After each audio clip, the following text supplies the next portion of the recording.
আল্লাহ রাব্বুল আলামিন বান্দাকে নিজেই প্রশ্ন করছেন, আহাসিবান নাস আন ইউতরাকু আন ইয়াকুলু আমান্না ওয়া হুম লা ইফতানুন। মানুষের ধারণা ঈমান এনেছি, এতটুকু শব্দ বলে ফেললাম আর আমি পার পেয়ে যাব। না না বান্দা, তোমাকে আমি অবশ্যই পরীক্ষা করব, সেই পরীক্ষায় তোমাকে পাশ করতে হবে।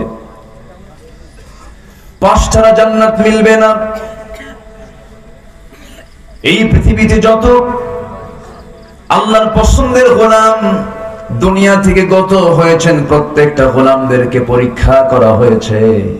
প্রত্যেকটা পরীক্ষায় তারা সেকেন্ড হয়েছেন না ফার্স্ট হয়েছেন? ফার্স্ট হয়েছেন। জাতির পিতার দিকে যদি তাকাই, আল্লাহ রাব্বুল আলামিন তার ব্যাপারে বলছেন, وَإِذِ ابْتَلَى إِبْرَاهِيمَ رَبُّهُ بِكَلِمَاتٍ فَأَتَمَّهُنَّ।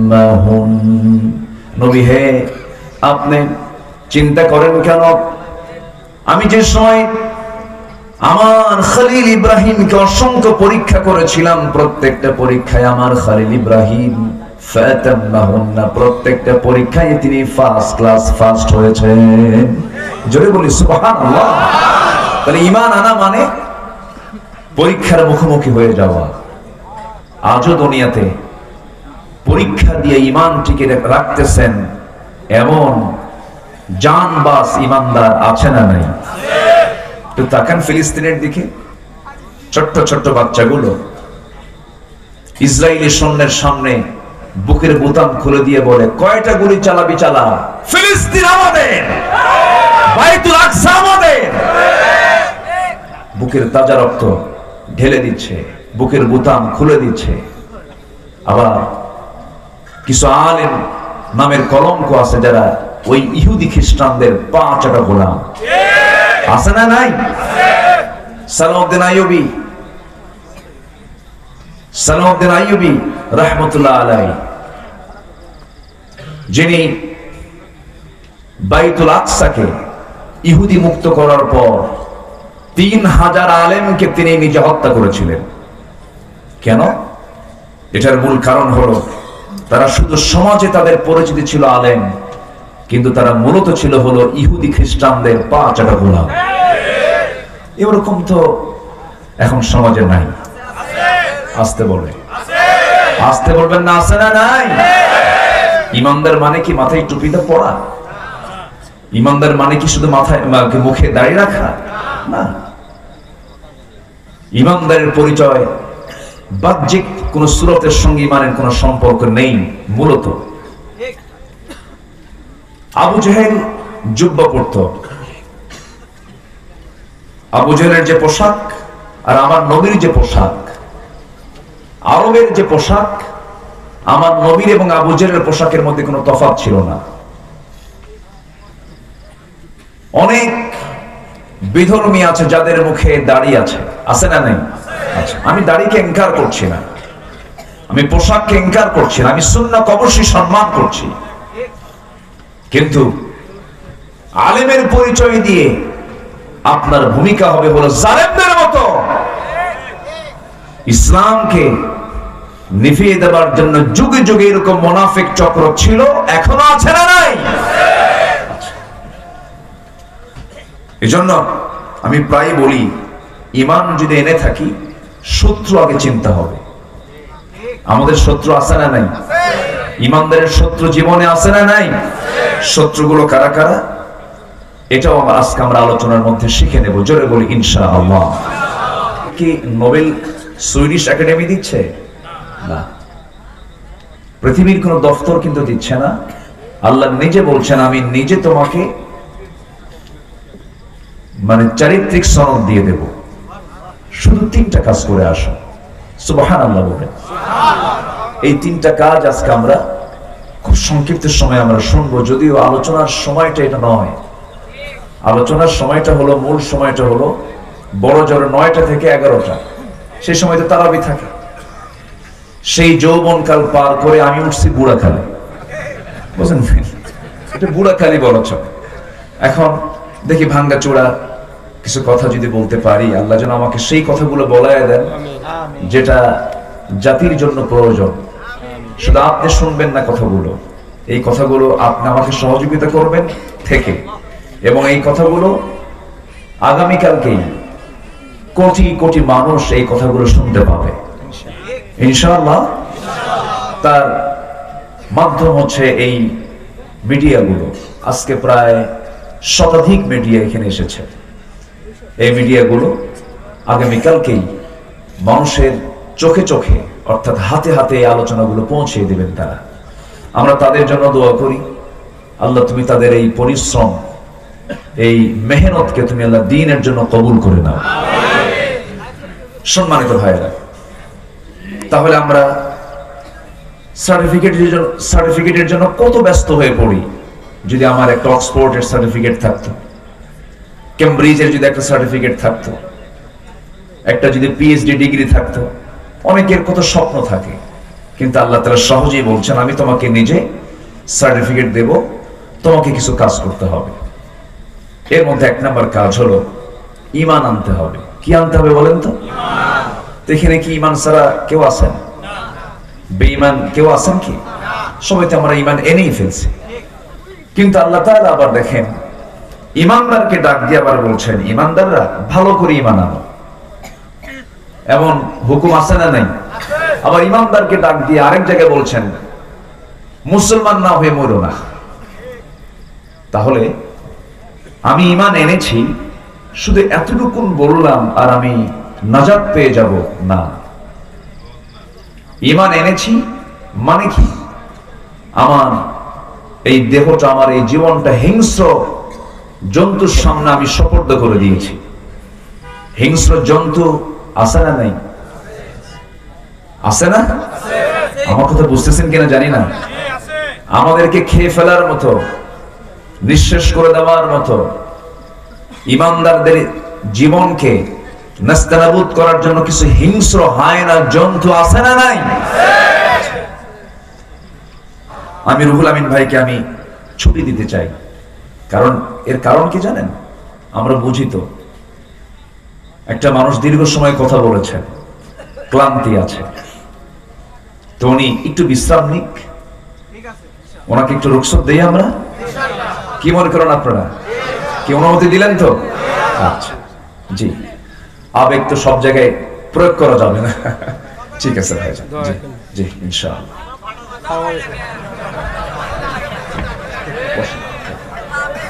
আচ্ছা আসেন, জি সামনে আসেন, সামনে এসে বসেন। আমাকে সময় দেওয়া যাচ্ছে তো ইনশাআল্লাহ? যে একটু বসেন, বসেন। আমার রনি ভাই আপনি চলে গেলেন, বসেন। সকাল থেকে বাইরে ছিলাম সারাদিন, ইফতার বাইরে। একটু বসেন, আপনাকে থাকতে হবে। একটু বসেন, একটু বসেন। এই তো আমি সামান্য সময় কথা বলি, শেষ করে দেবো ইনশাআল্লাহ। আপনারা কষ্ট পাচ্ছেন না তো? আপনার সামনে থেকে আবার উঠে কে উঠতেছেন নাকি? কে উঠবেন না, একটু বসেন। একটু আমরা এমন একটা সময় আমরা এখানে বসে আছি যে সময় বান্দা যা চায় তাই কবুল করেন। এই সময়টা আল্লাহ তাআলা ফিস সামাঈদ দুনিয়া, দুনিয়ার আকাশে তিনি চলে আসছেন।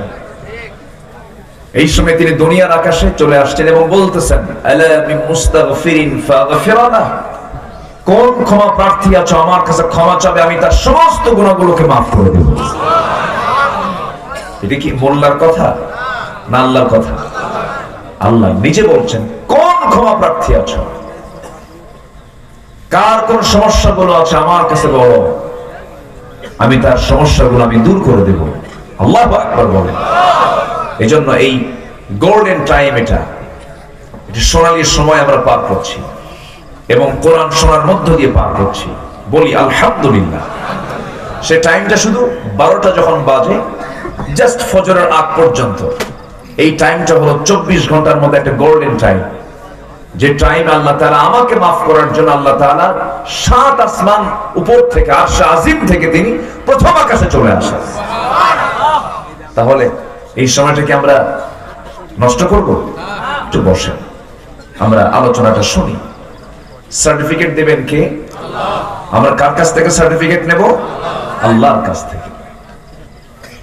একটু মনোযোগ দিয়ে কথাগুলো শুনুন।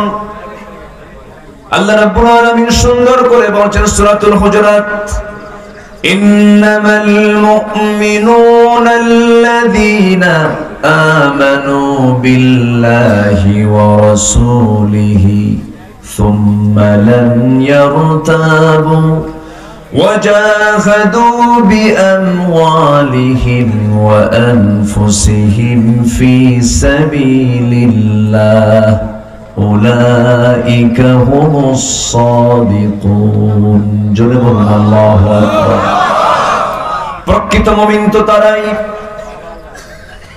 আল্লাহ তাআলা নিজেই ঈমানদারের পরিচয় দিতে নিয়ে বলছেন প্রকৃত ঈমানদার তো তারাই যারা কি করলো, আল্লাযীনা আমানু, যারা ঈমান আনলো আল্লাহর উপরে, আল্লাহর প্রতি যারা বিশ্বাস আনলো।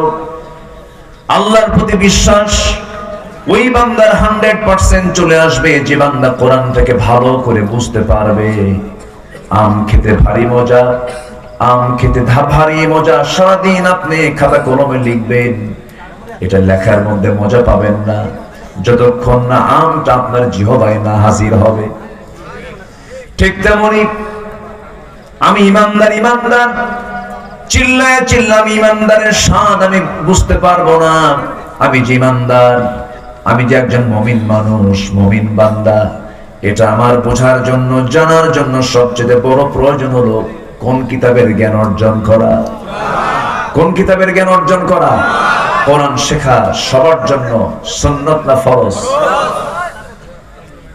আল্লাহ তাআলা যে ইবাদত গুলো দিয়েছেন, সকল ইবাদতের মূল শর্ত হলো এই কোরআনের জ্ঞানটা হাসিল করা। ধরেন আপনি নামাজ পড়তে যাবেন, কি লাগবে বলেন? কি লাগবে বলেন? কোরআন লাগবে। এজন্য একজন মুসলিমের জীবনে সব শিক্ষার আগে, সব শেখার আগে কি শেখা দরকার?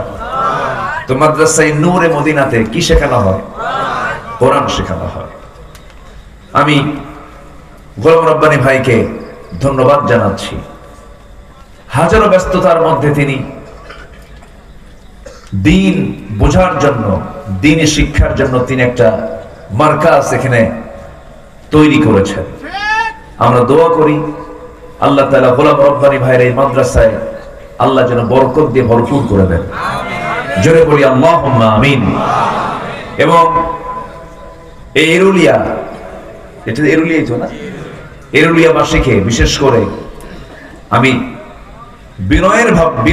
বিনয়ী সুরে বলতে চাই, ভাববেন যে এই মাদ্রাসা আপনার এলাকার জন্য একটা রহমত, বরকত। এটা মাথায় রাখবেন। এটা আপনাদের দায়িত্ব, এটাকে লালন করা। আপনাদের একটা বিশাল দায়িত্ব কিন্তু আছে।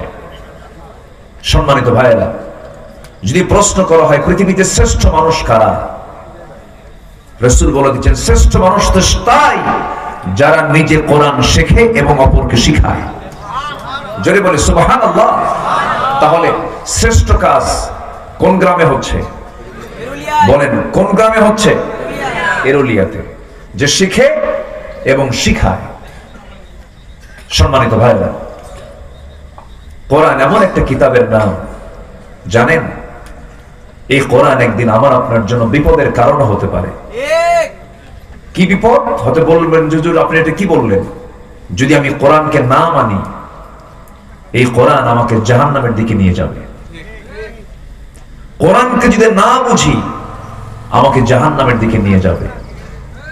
কারণ আমরা দিনের বেলা এখন কি রাখি? কোন ইবাদত করি? সিয়াম। হাদিস আসছে আস-সাওমু ওয়াল কুরআনু ইউশাফিআনু লিল আবদি।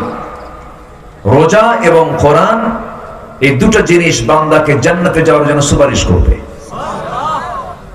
তাহলে আমি কোরআনটা জানলামই না, বুঝলামই না, পড়লামই না, আমি সুপারিশ পাবো কেমনে? কেমনে আমি সুপারিশ পাবো? আমি প্রায় একটা কথা বলি, বুড়ো চাচার বয়স 70 বছর, সারা জীবন বিভিন্ন শেখা শিখেছেন, বিভিন্ন জায়গায় বিভিন্ন কাজ করেছেন, কোরআনটা শিখতে পারলেন না। এরকম বুড়ো চাচা আমার দেশে নাই তো? আসতে বলবেন না, আছে না? নাই। 70 বছর পার হয়ে গেছে, কোরআন শিখতে পারলেন না উনি। কিন্তু বুড়ো চাচাকে যখন বলি, বুড়ো চাচা এত বয়স হয়ে গেল, কোরআনটা শিখে নেন। বুড়ো চাচা বলে, বাবা মুখে আসে না, পারি না, হয় না, মুখে আসে না। কিন্তু বুড়ো চাচাকে যখন বলি, চাচা ওই যে আপনার চার মাথার মোড়ে, এরুলিয়ার মোড়ে 7 কাঠা যে জায়গা আছে, তার দাগ নাম্বার কত? 93। দাগ নাম্বার টনটনা মুখস্থ আছে। আবার জসকোটের বারান্দায় সপ্তাহে 2 দিন ফাইল নিয়ে শুধু দৌড়াদৌড়ি করে। চাচা এই বুড়ো বয়স আপনি ফাইল নিয়ে দৌড়াদৌড়ি করেন, কোর্টের বারান্দায় নড়াচড়া করেন, আপনার কষ্ট হয় না? কে বাবা, আমি তো আসতে চাই না, কিন্তু মামলা আছে। কিসের মামলা? তো 6 বিঘা পুকুর নিয়ে একটা মামলা আছে, তো সঙ্গে রায় হবে। উকিল তো বোঝে না, উকিলকে একটু বুদ্ধি দিয়ে যায়। তো উকিলকে বুদ্ধি দেওয়ার জ্ঞানটাও আছে। আবার দাগ নাম্বারটা কাগজ না দেখি মুখস্থ টনটনা, এটাও ঠিক আছে। কিন্তু যখন বলা হয় চাচা কোরআনটা পড়েন, বাবা মুখেই আসে না। বলেন তো সমস্যা কি? বলেন তো বুড়ো চাচার সমস্যাটা কি? আসলে কি মুখে আসে না, না চেষ্টা নাই? কি নাই বলেন, কি নাই? সামান্য দুনিয়ার 60-70 বছরের জিন্দেগির এই জমির দাগ নাম্বার যদি টনটনা মুখস্থ থাকে, সর্বনিম্ন যে জান্নাত আল্লাহ তাআলা দিবেন, সেই জান্নাতের এরিয়া হবে 10টা পৃথিবীর মতো একটা জান্নাত। জান্নাত মনে হয় ছোট হয়ে গেছে। 10টা পৃথিবী সর্বনিম্ন জান্নাত।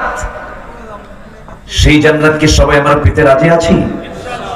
কেটে কি এমনি এমনি পাবো? এমনি এমনি আসবে? পুঁজি দরকার। সেই জান্নাত পাওয়ার 1 নম্বর পুঁজি হলো কয় ওয়াক্ত নামাজ। আসতে বলবেন না, কয় ওয়াক্ত নামাজ? আমার দেশে নামাজি বেশি না ইমানদার বেশি? ভালো করে কোন, আমার দেশে নামাজি বেশি না ইমানদার বেশি? ইমানদার বেশি। ইমানদার বেশি না, কিন্তু নামাজি নাই।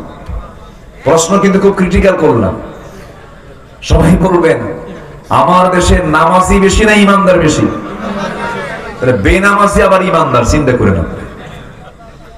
আল্লাহ তাআলা যে বললেন ইয়া আইয়ুহাল্লাযীনা আমানু আমিনু, ইমানদাররা ভালো করে ঈমান আনো, এইজন্য বলেন নাই।